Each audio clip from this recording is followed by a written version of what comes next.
Yo, yo, yo, yo, yo. What's good? What's good? This your boy, DJ Cree, coming back with another video, man. I'm gonna be honest with you.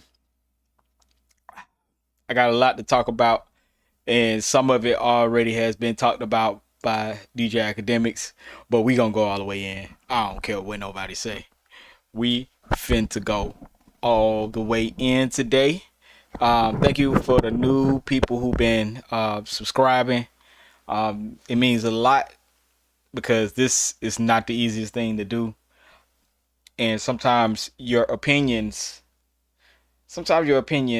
get twisted, and sometimes you don't say everything you want to say within one video, but it is what it is, you know what I'm saying, on these streams. So I'm gonna get to the first little bit tidbit because I got a lot to talk about, and there's some stuff I really want to talk about that I know is gonna get some attention. All right, your boy Riggedy Ross responds to 50 Cent for trolling him about opening up to Bow Wow on a Millennium Tour, allegedly for 30K. All right, here we go. Know that they say I was the only person that fucked 50 Cent up. I ain't know that. I'm gonna be honest. Tony Yayo told 50 Cent himself. Y'all could Google it. Tony Yayo said, I wouldn't do that if I was, cause Tony Yayo know them niggas ain't got no money. Come on, man. Look at Tony Yayo and Auntie Murder nigga. Them niggas need facials. Oh, niggas whose skin ain't even right, boy. But look, 50. Boy, I see you struggling making that G-Unit film studio out there in Louisiana where that cheapest land at. You thought you was going to be able to do it. You thought you was going to be able to get them loans. And it ain't. What's wrong? What's taking so long? I know you want to make your mama one of them walking stars thing put down there. Fuck how your mama live. Nigga, make her own walking star. Let me get one of them Bel Air bottles to hold up on these niggas. Man, you heard what I just said? Them niggas skin bad, man. You see that nigga Auntie Murder? Nigga ain't never killed nothing. But that nigga need a facial so bad. When I be seeing them black and know that they heads on them niggas' skin, damn, them niggas doing bad. And 50, stop. You left your last hole because of something they said had to do with me. Don't leave Tony Yayo that. Come on, don't leave Louisiana. Don't quit like that because you showed niggas the picture of how you wanted it to look. We call it renderings. You had the renderings, then you try to go get them loans and ain't nobody loan you that money. You ain't even built the G-Unit studio yet. That might be why when I stood next to Meech, your knees buckle. Your knees buckle. Put your back against the wall. Po nigga. You po hustler. I don't know. Now, I'm gonna be honest with you. We know 50 ain't Po, but that is hilarious. That's a good take. Rick Ross actually had a good take. That is hilarious. But this is when 50 was like, no, so nobody noticed this fool is opening up for Bow Wow 30K a night, trying to sell wings and car show tickets. He said, okay, I didn't notice either. I will be honest, like, this is gonna go on for the rest of their life. And thankfully, Rick Ross is a person, especially you from the South, you know about joning. You know what I'm saying? You know about joking around. You know about, having one-liners. You know about, like, being able to snap, being able to get back at them. So that's the only kryptonite to somebody like 50. If somebody is just as witty, might not have as much money or influence, but just as witty. And I think Rick Ross is witty. You know what I'm saying? I think he's funny. Not as funny as 50 sometimes, but he definitely, you could tell that Rick Ross been around the block and was able to Jones, was able to snap, was able to do what he had to do. So I commend him on that. I ain't gonna lie to you. It ain't that many people that can say something and, they be on 50's side, but then when he say something, people like, oh, okay, I'm paying attention because they know it's gonna be good content. They know Rick Ross gonna say something that's gonna make you be like, oh man. But they everybody rich though. Everybody rich, so it is what it is. You know what I'm saying? Everybody rich, everybody getting money. So, you know, maybe this is water under a bridge. Maybe it's entertainment. Maybe I don't know. But it seems like this beef will never, ever end. What's up, everybody that's tuning in? I cannot see you right now. I still ain't figured out how to do this chat right. This chat it be messing up, but I can see when people pop in. So just letting y'all know that. But at the end of the day, I wish if 50 Cent and Rick Ross would have never got into this in the first place, because I know they would have had some great music. I know Rick Ross is the type of artist that will bring other artists great content, great music, great ideas. That's one thing I can't say about Rick Ross. He may not be the best rapper in the world, but he has a great ear for putting together music. You know what I'm saying? Sonically and beats and things like that. You know, even hooks. He's really good on the hooks too. You know what I mean? But it is what it is. You know, these guys chose their destiny, chose what they were gonna do. So we have to just look at it like it is what it is. And I'm going on to the next story, man, because this is the actual story that I want to get to. Anyway, you know what I'm saying? I'm gonna go ahead and bust it out because we got a lot to talk about. Your boy Andrew Schultz, man, probably one of the funniest new millennium comedians, in my opinion. But he has said some disparaging things. One about black women, about black people, and black Twitter. I'm gonna be honest with you. They have been killing him, and they've been killing Shannon Sharpe for letting him on the platform. But let's check out what some of the stuff that Andrew Schultz had to say. Here we go. I say the craziest shit to the people I love the most. You know what I mean? Yeah. Like if me and you are like friends and you're not kind of roasting me or clowning me a little bit, I don't really trust you. Really? Yeah. I'm like, what's up with this cornball who hasn't said something up to me? Like, what is he plotting? What does he want? You got black friends like that? Yeah. Yeah. I mean, that's how you build a relationship with people. Nah, we gonna have to give her some years. We ain't gonna be judged. Oh, I always say, like, you know, with black people, like, if a white dude isn't like a little racist around you, then you shouldn't trust him. Yeah. If he's not a little racist around you, you can't, because what is he thinking? He's thinking way more racist over here. They gotta be a little like, yeah, but you gotta keep that to yourself, Andrew. No, you gotta let a little out. Just a little out, just to know that you're safe. Then I got to lay him out. No, you don't have to fight. You don't have to fight. That would, you know, reward a stereotype. See? Yeah. No, you gotta be a little racist to him. What's your manager or lawyer or agent? Jewish. Oh yeah. Yeah. Nah, I don't. No, hell no. I'm not uncancelable. I'm not uncancelable. I don't fool around with that. No jokes about that? No. Not at all? Nothing? No. Let's give him a call. Nah, hell no. What is it, Friday? They're about to turn the phones off.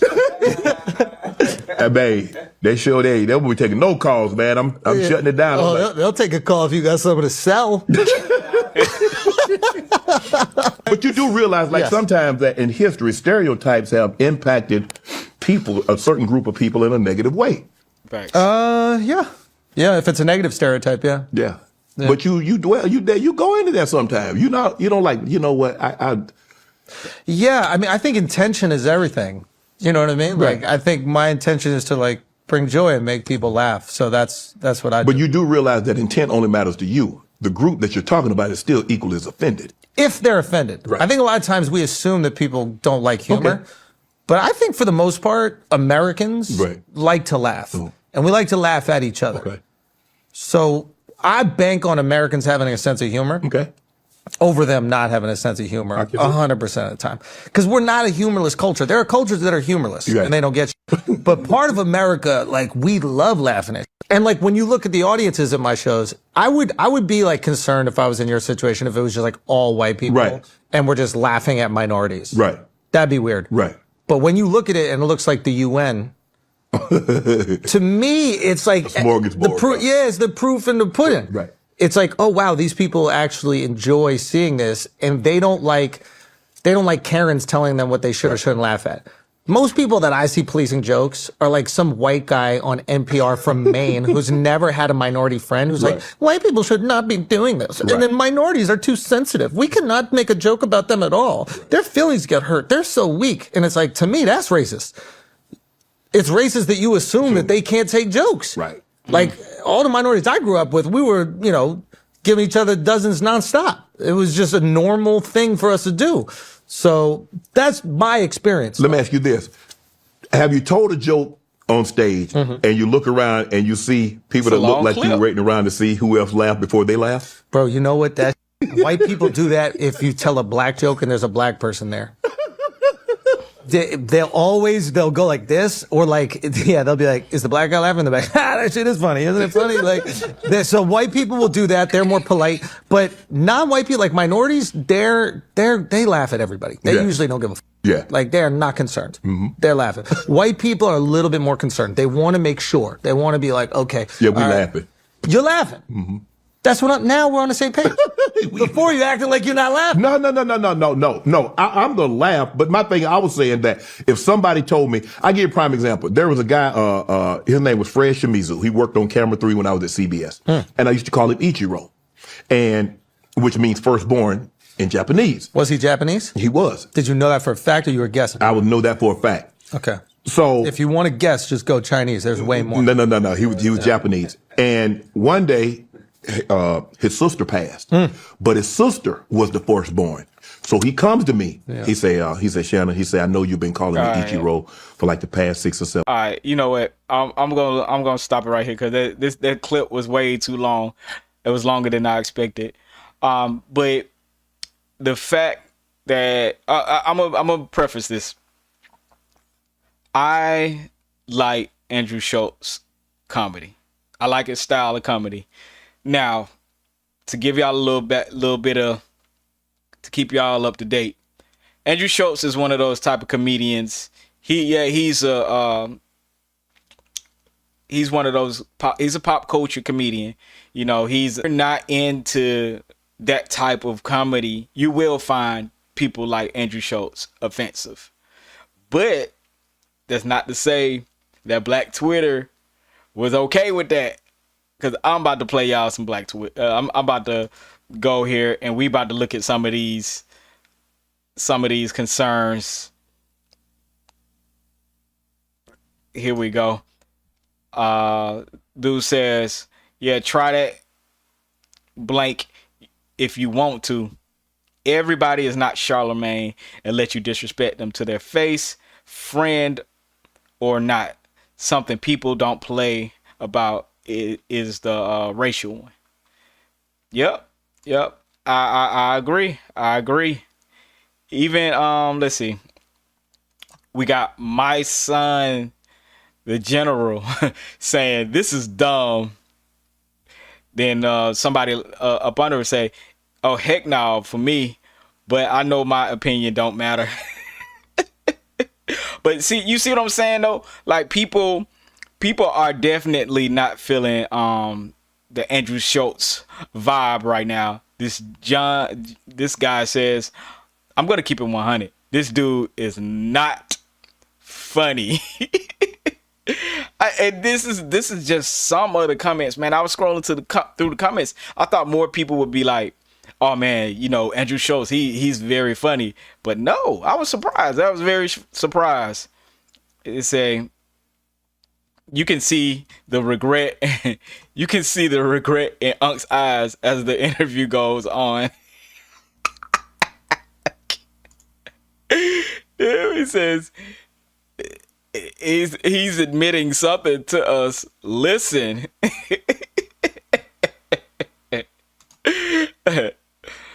Okay, Okay, let's see. It said, y'all so soft in here. I see why comedy is a dying genre of entertainment. Somebody says some or so woke you can't take a joke. Bro literally has a podcast with Charlemagne and they talk about everything and bag on each other.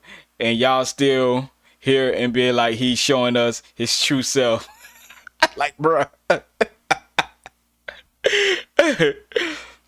Here's some people saying, you know what I'm saying, the sensitivity is comment. You can joke and make fun of your friends without being racist, my dude. That is true. That is very true. But you see some of the things that Andrew Schultz was going through. I'm gonna play some more because I don't know why people ain't feeling them. But maybe this is a reason why, because he's gonna talk about Kendrick Lamar. Y'all check this out. He said we don't let no white comedians talk. He said, about "Don't let no white comedians talk about no black woman." That's law. Yeah, that's law. Yeah. You're right. What's my opinion on it? Yeah. That wasn't even the line that really bothered me. It was the next one that bothered me. What did he say? He's like, to the N-words that coon and the N-words being groomed, slide on both of them. Mm-hmm. And a lot of people interpreted that as he was talking to Charlemagne and Alex Media, who I do the podcast with. Yeah. Now, to me, the word slide has implications of violence. Yes. So if you are calling violence on my friends, right, you're going to probably hear something back from me. Right. That's just, I care deeply about these people. And, you're the biggest rapper in the world, and, you never know what your fans might do. So you do have two black friends, huh? I don't call them friends because they're black. Black but if they friends. were white, I would call them friends. Yeah. Okay. So you do have two black people that you... He said this too. But even 50, like, your joke, 50, like, hold on, bro, come on now, you... Yeah, 50's the man, dude. 50's the fucking man. That 50's the king of this shit. Like, I would love to see how he would have handled it. Any type of beef or anything like that. But people call your friends on the internet, they say they yes men. They say they just agree with whatever you say, they go along with it, key. Yeah. And they don't hold you accountable for some of the stuff that you say. Who? Hold on. I will say this. That's not true. Because I watched his podcast and everything. And Alex Media, actually, the dude down there, actually in the hat, Alex Media actually pushes back. Now he don't pushes back as he doesn't push back as much as he used to, but Alex Media was the one pushing back on racism, on him talking about black women and stuff like that. Alex 100%. I think Alex realizes at this point, some of that stuff you have to let fly for entertainment purposes and let it do what it do. But Alex Media does push back. So I don't want nobody to think that Alex Media don't say what he needs to say as far as, black people and stuff like that. And Charlemagne for years was pushing back on Andrew Schultz because Andrew Schultz was trying to do the right leaning type of stuff, and Charlemagne was really guiding him and helping him, before he starts speaking stupid stuff, to let him know what he was saying and how he was saying it. So I disagree with that statement. That's not a real statement. I mean, they got to upset. What'd you say, Alex Media? Who? Yeah, Alex Media? Yeah. I'm saying that's what the internet say. That's what your friends are. Your friends are yes men. Which friends? I guess your black friends. You only got two, Charlemagne and Alex. First of all, I don't have black friends. Okay, I have friends. Okay, that happen to be black. Some of them happen to be black. Yeah. I don't categorize them unless they're Jews, and then I categorize. You only got two though. But the Jews are just my Jewish friends. Everyone else is just friends. Okay. Yeah. But okay, let me ask you this. So who you taking the beef? Drake or Kendrick? Oh, I mean, Kendrick won. It's not even a question, right? Like, he won? Of course he won. Of course he won. I thought you was going to go the other way because y'all had a little friction. No, I'm still objective. Right. Like, I prefer Drake's music, of course. Really? So does, so does the rest of the world. There's data that backs that. Like, he's the most listened to. It's not even a question. But in terms of who won it, I think you can't be, like, emotional about these kind of things. Like, yeah, he won it. Kendrick is really good. He is. He's really good. The wordplay he was on point now. Yeah, and Drake is really good. Yes. It's actually really cool to see that happen. It's very rare Right. that you get to see two people at the best of their ability go at it. Right. So, yeah. He said, we don't let no white comedians talk about He said, don't let no white comedian. All right. But I think overall, white comedians need to understand that if we give you a pass, we're giving you a pass, but that pass could be taken away depending on the temperature of the room. Sometimes you have to know, you have to read the room, Andrew Shultz. And I like Andrew Shultz, and I'm not here to bag on Andrew Shultz or anything like that, but some things are called for you. Some things you really have to watch. And I think black people will determine if you can talk about black people. So you have to listen to that. You really do. Just like when people talk about Jewish people and the whole Jewish community come after them, you can't be mad when a community come after you if they collectively don't rock with you. And that's just is what it is. But I'm gonna read some of these comments over here real quick. This dude say, okay, after this, you got to bring in Dr. Umar to reset your show, Unc. You losing us.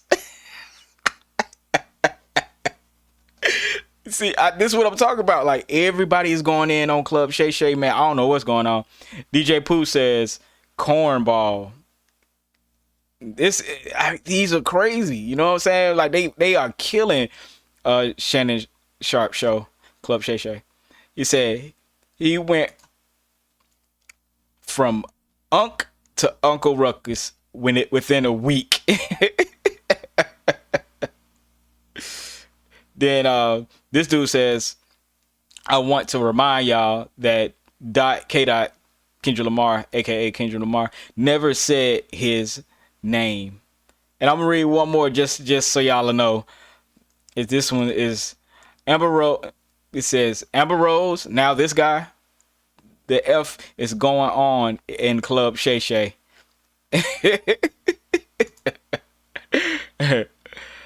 Let me go one more. Maybe this is just my algorithm. It said y'all got that white guy feeling too comfortable speaking on us. I mean, but y'all see these comments. It just seems like, everybody has an opinion. It's more people, not really flaming up Club Shay Shay right now. Then this dude says, these comments are wild. Ninjas be so sensitive. Nobody is safe when it comes to these jokes. And this man can interview whoever the F he wants.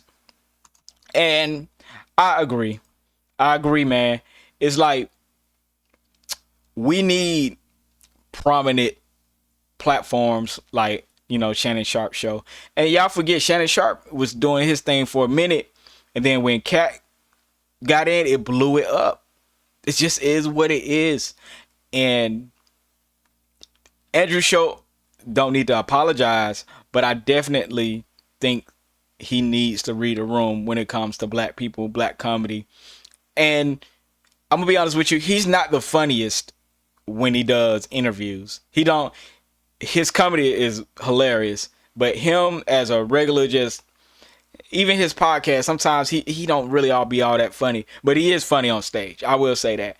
So if you're into like that type of comedy, I say look him up, but Andrew Schultz, you got to read the room, dog. You got to read the room, my dog. I don't know what's going on with everybody bagging on Andrew Schultz, but this is a real thing right now.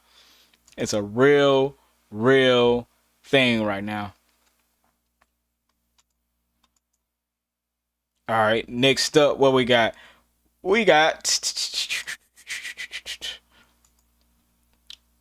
Ish, you know what I'm saying, from the Joe Budden podcast. We got a clip from the Joe Budden podcast.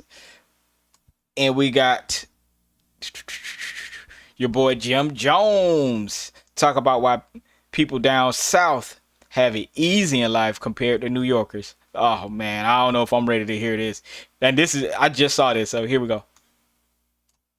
South, they be homeowners down south. Even if it's a trailer, it's theirs. They own the land. They own it. Shit might cost 40 grand. Them niggas don't got no 30 story projects down south. My family from Roanoke, them niggas projects is one level. Yeah, they got dirt roads. Yeah, dirt houses on the side, all the new. So it's different. That's a good point. It's a way different landscape. You know what I mean? Like it's all real estate down there. That's all it is. And there's not a lot of renting when you down there. Everybody own their house. Cost of living so cheap. Grandfathered in, yeah. Like niggas mortgage be $700. That's Section 8 rent. I heard you talking recently about the worth of your catalog. Down south, person that told me, you dig, like I'm making $50,000-$60,000 a show, $100,000 a show at the height of my shit. I could have been buying houses per show. You dig, and that's the advantage that a lot of South artists have on us also. But that's because they didn't grow up in a big city, so dormant, and everybody stacked on top of each other. They grew up in houses, so all they know is how to buy houses. Or the deed, your name signed on the deed. If your grandmother loses house, that's your house. So that's in, you know what I mean? That's in they. And they don't be no projects like that down south. No, nothing in the South. It ain't no so projects they learn the financial literacy because it's there by default. Yes, by default. You know what I mean? So it's like they have a big event. We didn't. We grew up in the projects. We grew up hustling and learned how to buy fly sneakers. Person that told me you did. Nah. The way it go. First of all, there are tons of projects in the South. Right now, it's just projects in the South have been gentrified and turned into condos. That's what they're doing to the projects down here.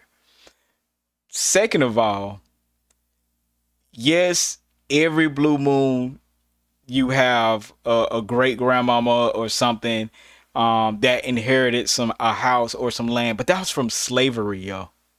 What are y'all talking about? The people who grew up in the 80s and 90s grew up in the projects, my dog. The same projects that y'all grew up in, except y'all was higher because y'all wanted to live on top of each other like rats. Like, you know what I'm saying? We lived in apartments, 1, 2, maybe 3-story high projects, but that was it. We lived in the same conditions, except I will say this, in New York, everything is smushed together. Everything is smushed together. Streets are smushed. Everything's smushed. In the South, it's wider. It's more land. It's just because of slavery. You had to have a big house, plantation. You had to have a lot of land for the slaves to work. Come on, what are we saying here? The people in the city in the South live like any other city person. It just is what it is. We all didn't grow up in houses. Most of us live in, we say apartments or apartments, however you want to pronounce it.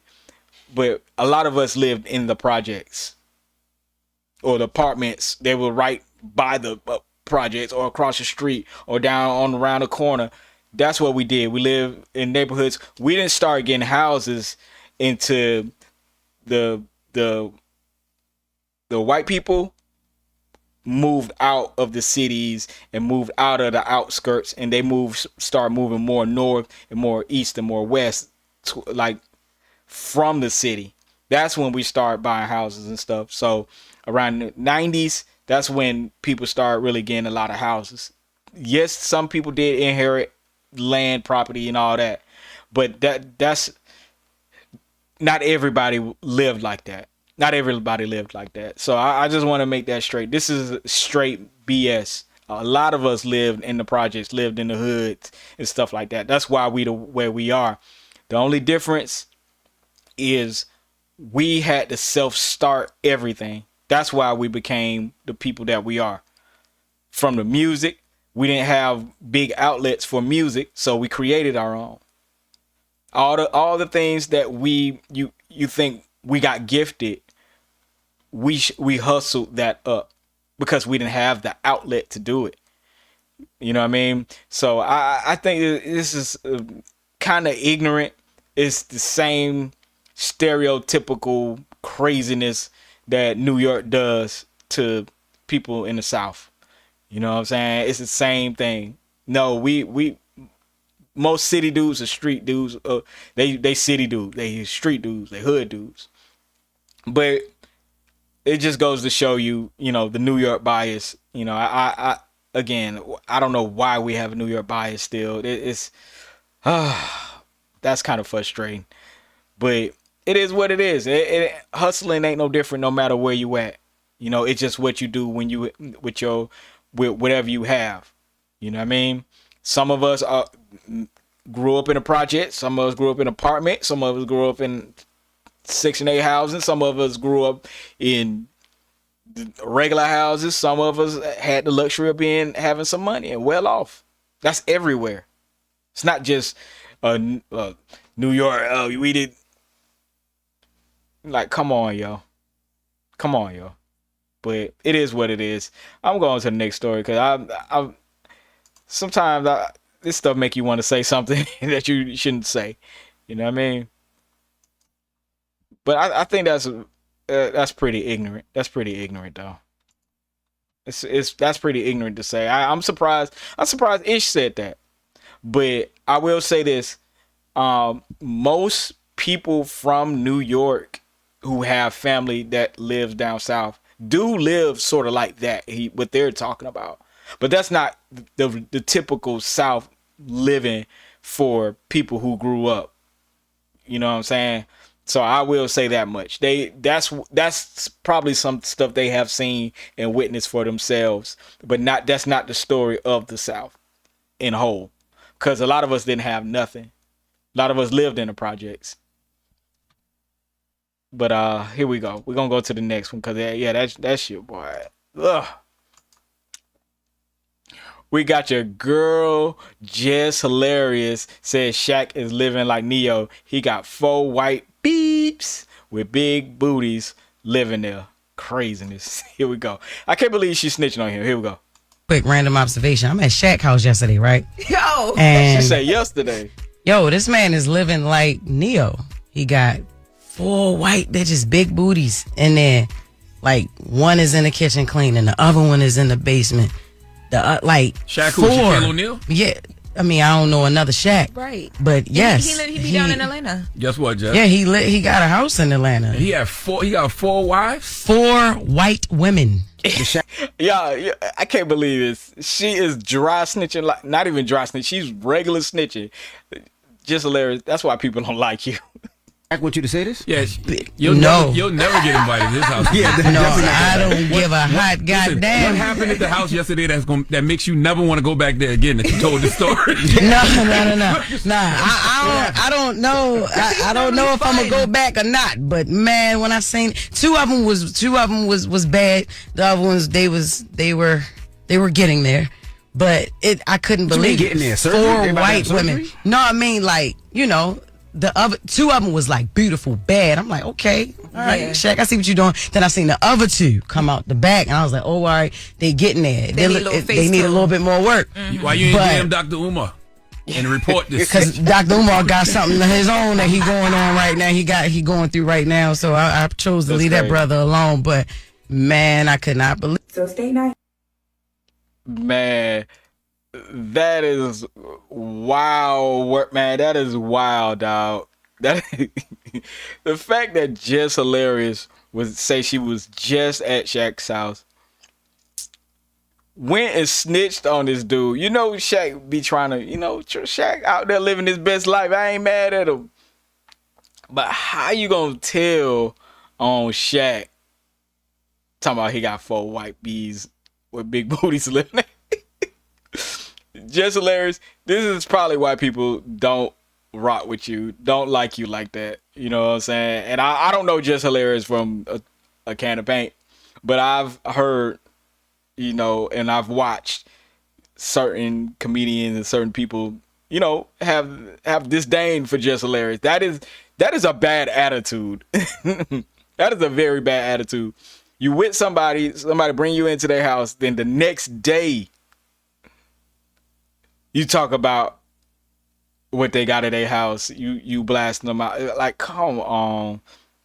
Some people don't got no class, and some people don't even realize that they have no class. And this is a no class thing. You know what I'm saying? if you at somebody's house and they're generous enough to bring you there, the least you should do is to ask if you can talk about something like that. You know how the Charlemagne and DJ Envy was bringing up a good point. They were like, "Hey man, you sure he letting you talk about that? You sure you can talk about this out here?" You know what I'm saying? And just like the person that Just Hilarious is, she like, "Oh, I don't care. Maybe I'll get invited back." Man, come on, yo. That is a bad attitude.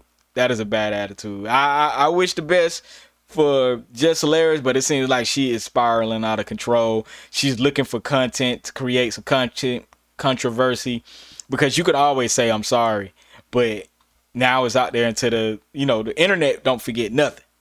So now you're out there in the atmosphere. You know what I mean? So no, and then nobody can trust you if you sitting up there doing crazy stuff like that, man. Nobody can really trust you when it comes to that. You know what I mean?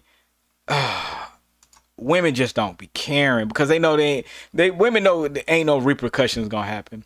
They know ain't nobody gonna beat them up or nothing like that. They just gonna get yelled at. That's it. You know, and that's just the state we in right now. You know, where women, nothing, you can't even yell at them really. You know what I'm saying? You can't get aggressive with no woman without her, saying something crazy. So, I hate that. But yo, your boy BG got asked what's up with Whack 100, and this is crazy, y'all. Y'all check this out. You be seeing the whole shit that niggas be saying on that YouTube, like especially like Whack 100. Like you be saying that shit. Bro. I don't even click on that nigga no more, bro. Right, You know what I mean? I promise you, I don't like, cause it's like, for what? Like, why you doing that though? Like, bro, you come on, man. Like, as a whole. Like, man, bro, yeah, man. You ever had a conversation with Baby about like that situation? Yeah, that's a fact. Come on, of course you heard me, but you know what I'm saying? Like, but man, man, bro, I don't even want, you heard me, like, just doing his own thing, yeah, with whatever, he for his own freestyling, motion, man. You right? heard me exactly, man. Right, You know what I'm saying? Because Round ain't, you know what I'm saying? Like, got, you know what I'm saying? Like, me and him got a 100% total. You know what I'm saying? Like, that nigga, bro, he just be talking, man. You heard me? And you never ran across him ever in real life? And never, man. I talked to that nigga one time, man, the first day I got out, man, when Baby, you know what I'm saying, came and got me, you know what I'm saying, he put him on the FaceTime, you know what I'm saying? Pop that pussy, girl, if you outside. I'm gonna be honest with you. After that, the music started playing or whatever. But I'm gonna be honest with you. BG is smart enough to know he can't say nothing right now. Even if he wanted to, BG can't mess up his bag. And and Whack 100 has been calling BG a rat or a snitch for since he got out. Even I think before he got out, he was calling BG a snitch. And I think, again, I don't know what Whack 100's intentions are. Are you really trying to like make sure this game is what it is? You trying to like prevent people from making money? Like what is the main goal of calling people out on their paperwork? Because I feel like this. The streets is one thing, but the entertainment is another. You know what I'm saying? If you're going out your way to prove that everybody's snitching, and I said this before, what is the outcome of gangster rap? What is the outcome of being real? What is the outcome of being in situations? You want to sit there and clown everybody that has something going on? I don't know the politics behind it. I ain't trying to be in that, but I think Whack 100 is on a crash course. Like, you destroying the fabric of hip hop. You destroying gang culture. you're destroying black culture, and you're putting a stain on like the monetization of all the above. Because you have Adam 22 is making more money off y'all beefing and you pulling out paperwork than you are ever. Adam 22 is making all the money. He's just giving y'all a piece, a small percentage of what y'all are worth. And that's the only thing. That's the only thing with this Whack 100 stuff I don't agree with. You're letting Adam 22 get the lion's share of what you lived in, what you live by. Every time y'all say the streets and say all this stuff and represent this, but you letting the white man take y'all and get y'all paycheck, and he's only paying you a percentage of what y'all worth. And I can't do nothing about it. You know what I'm saying? I'm just a YouTuber. But though, knowing street people, being in street stuff, you have to be strong enough not to fall for the okie doke. And I believe Whack 100 is falling for the okie doke. You know what I'm saying? He got Clubhouse, he got the YouTube, you know, he managed and all that. But why are you in Adam 22's seat, yo?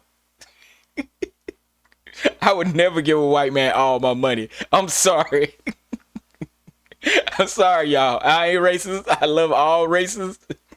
But if I'm a gangster, you ain't getting my money. If I'm a straight up hustler, all this stuff that people say, gangster, hustler, all this stuff. If I'm a gangster and a hustler, you ain't getting none of my money. I'm going to find a way. I'm going to find a way to make my YouTube page pop. Or all that little money I'm getting from doing whatever I'm doing with the gangster life, I'm going to put it into my business. But I guess I think a different way, because it's a lot of gangsters giving Adam 22 a check, making him millions of dollars. Because he wouldn't be doing it if he wasn't making no money off of it. You know what I'm saying? But I want to go on to this next thing with BG.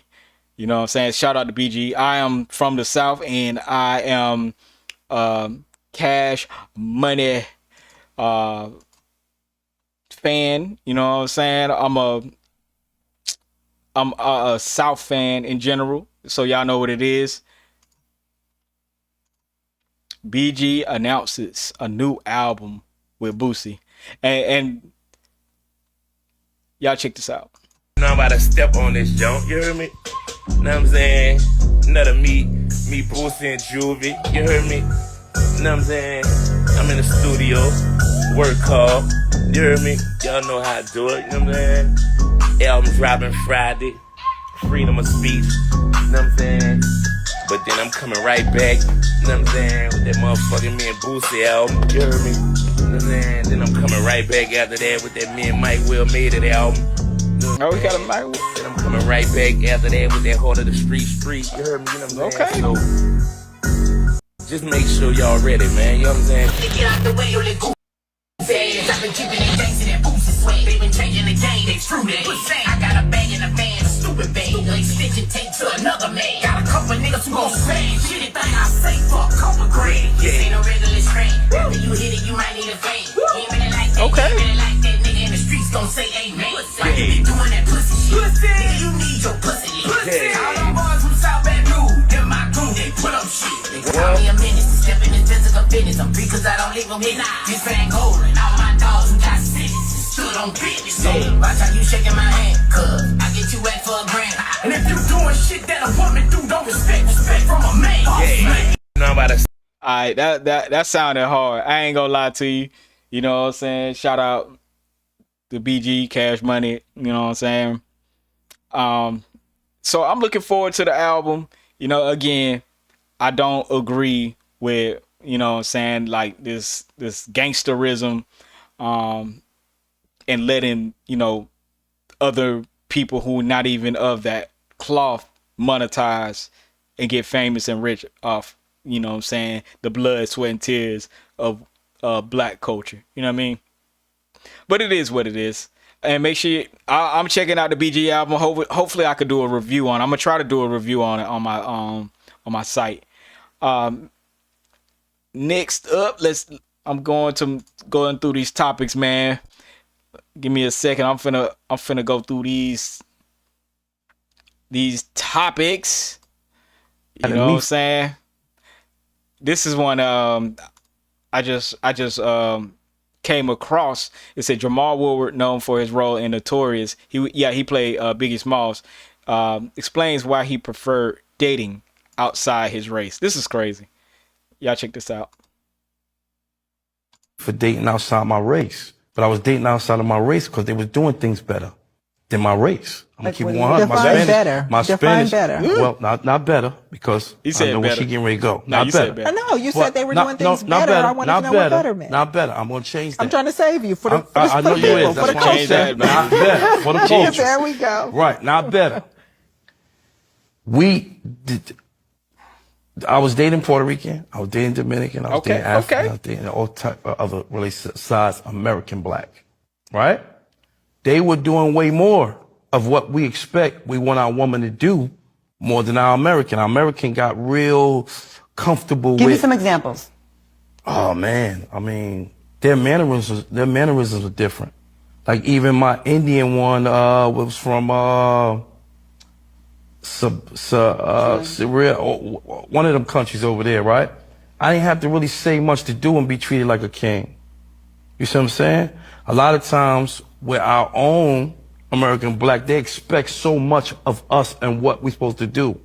Like things like if we go out and eat and we just have a nice dinner, we can go anywhere and eat and get a nice dinner. It had to be Roux Chris, or it had to be this, that, or it had to be this, that. Then I get somebody that's just as fine, a Cuban or a Colombian. They don't care about nothing. They care about you and your household. Even though they still care about the money, but it's not about the money. You understand what I'm trying to say? It's a difference. Not better, but sometimes we get tired of hearing, Birkin bags, sushi. Do you think that's fair? Because I feel like there's a certain type of woman that does demand that. And to me, I think it depends on the bait you're using and where you're looking.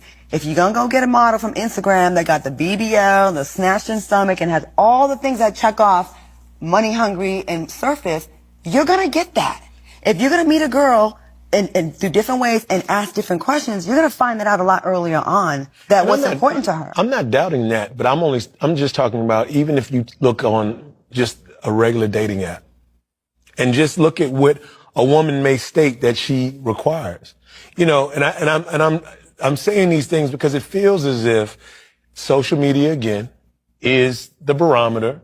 Okay, and it's the comparison, and when you're comparing yourself to all these other women, and of course, even with the BBLs, because I'm like, that's fine, but I mean, What's BBL? I'm sorry. Brazilian butt lift. You know what a BBL is. And there's no shade to women that have No, hold on. This lady capping. So what's a BBL? This lady just proved a point about the attitudes of some women. Here we go. I'm just I was saying. wondering. I was waiting for it too. I'm like, excuse me. And there's no shade to everyone that has them. I'm just saying, if you're going by just surface things and that's who you're going afterwards, then guess what? She gonna run them pockets. And me for dating.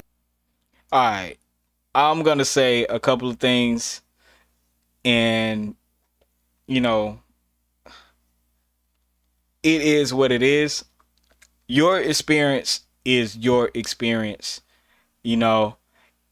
And two things could be right at the same time. They both can be, you know, right. You know, old girl is right.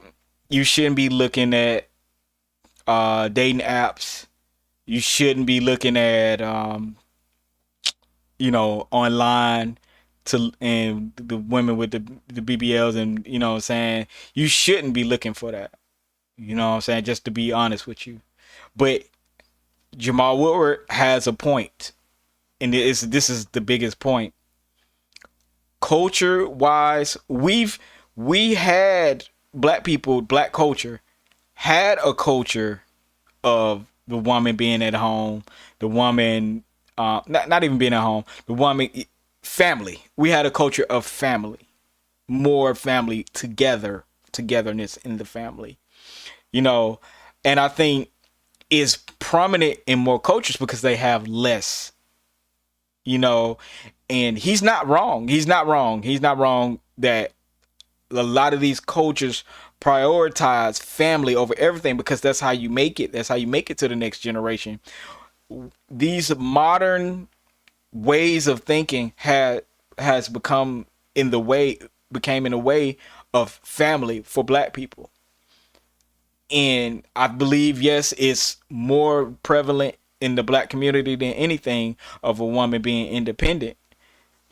You know, and it goes both sides. Men shouldn't cheat, women shouldn't cheat. I'm not gonna go there with it, but family is less of a priority in the black community. You know, I could go on and on about the things of why and the reasons why, from slavery to, you know what I'm saying, to things like marriage and child support. I'm not gonna go deep into it, but he is absolutely right when it comes to that.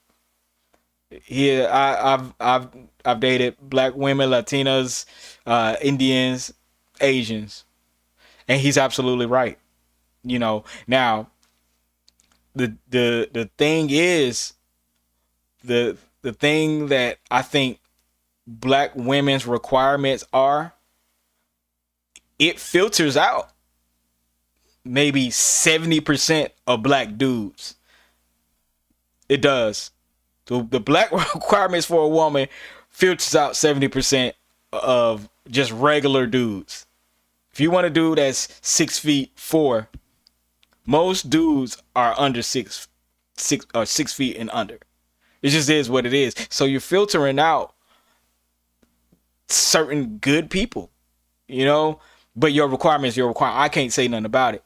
But these are facts that factor in to why the black family and the black community is where it's at.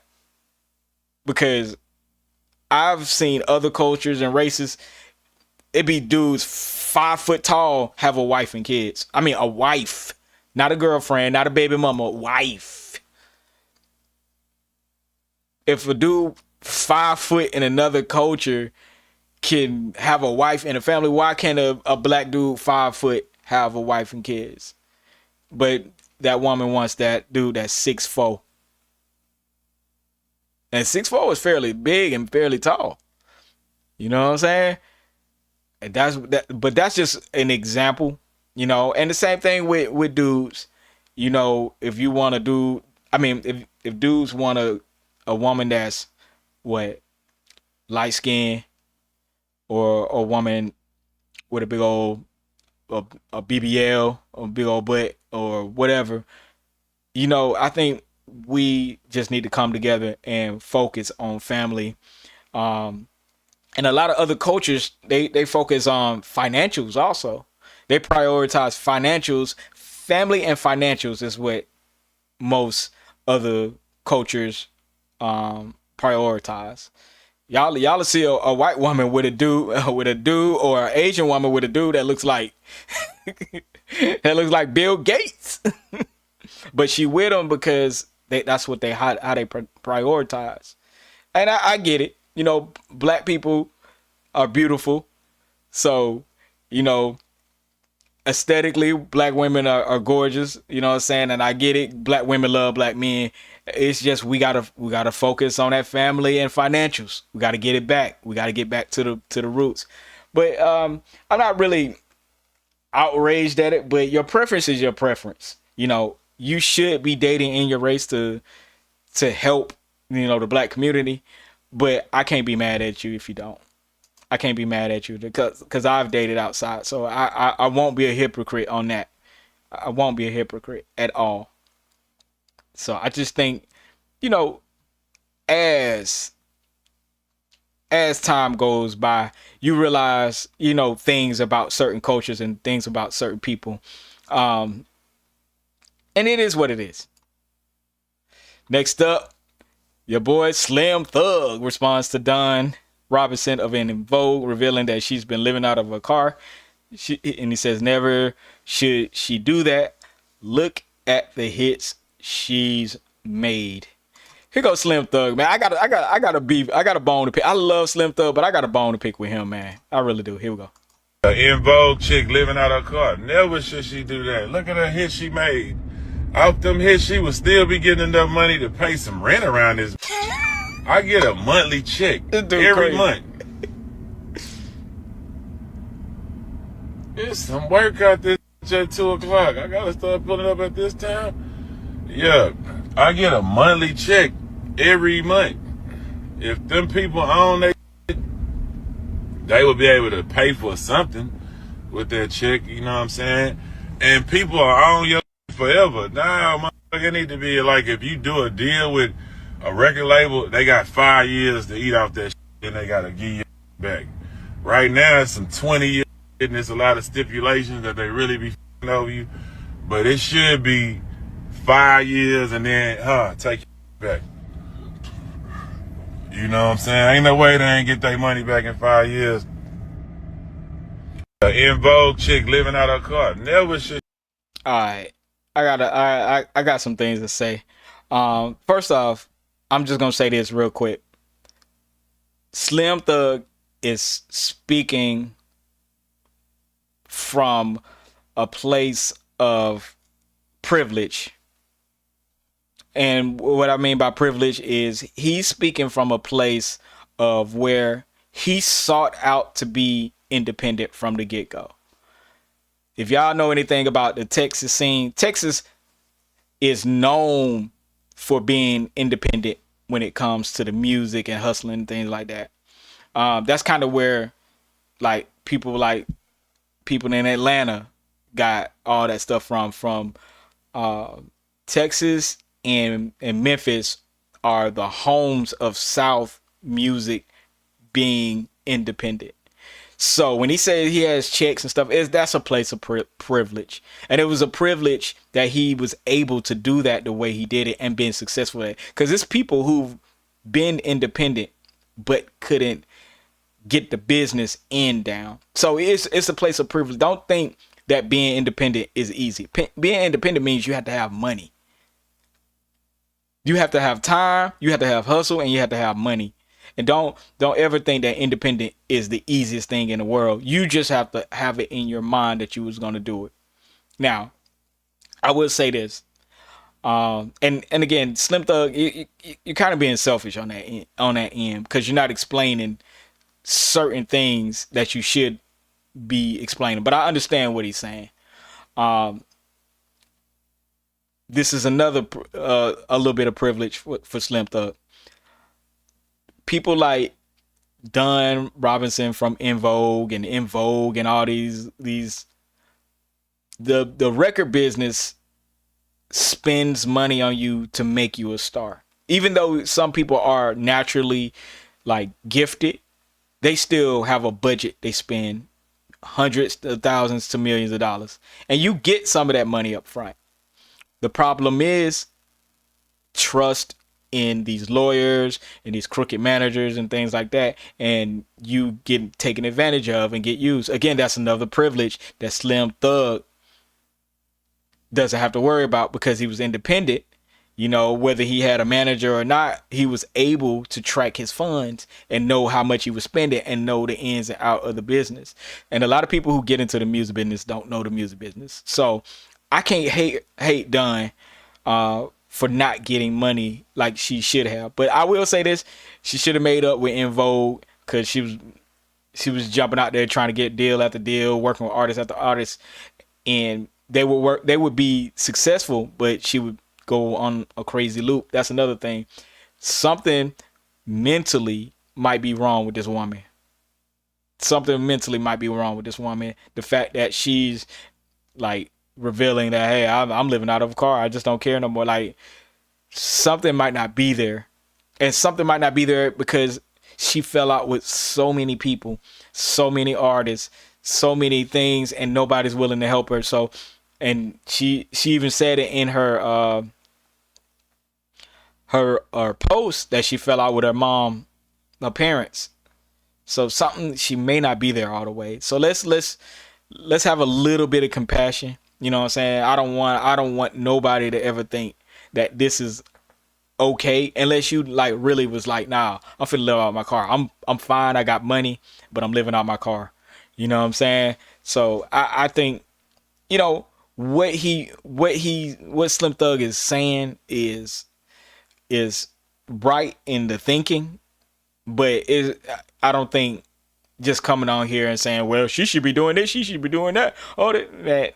Come on, yo. You know the game. You know the routine. Slim Thug knows hundreds of artists that got taken advantage of in the music business. So that's all I really had to say about that, because I like Slim Thug. And Don Robinson is an excellent singer. You know, I just hope she gets her life together or whatever. You know what I mean? It's a sad situation though. It really is.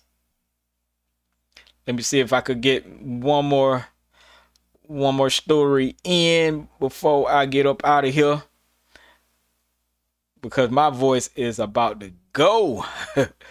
Man, I'll be honest with you, like, I just want us to be, like, black people to be careful on how we talk about other black people. It's cool to have an opinion, but I just want us to be careful on how we talk about people. And you know what? I'm finna close this stream out because I think that's all I have for today. Make sure y'all like, comment, and subscribe. More content will always be on the way. Thank you guys for tuning in, and thank you for the new people, new followers, all that. Man, my page is going crazy right now. Make sure y'all stay tuned for more. Peace.